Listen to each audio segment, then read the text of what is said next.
মায়ের কাছে শুভরাত্রির প্রার্থনা। মা, আমার সমস্ত চিন্তা, কথা এবং কর্মে আনন্দের অনুভূতি প্রকাশ করতে আমাকে সাহায্য করো। মা, তুমি শক্তি স্বরূপিণী। আমাকে শক্তি দাও যাতে যে কোনো পরিস্থিতিতে তুমি আমাকে রাখো না কেন, আমি কখনোই দুঃখ বা বিষণ্ণতার কাছে হার না মানি এবং সর্বদা তোমার সমস্ত সন্তানদের মধ্যে তোমার আনন্দ ও শান্তি ছড়াতে পারি।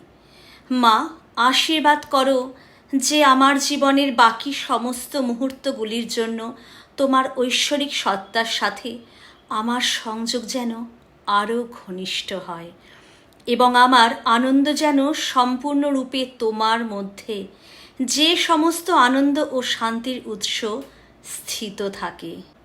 জয় মা।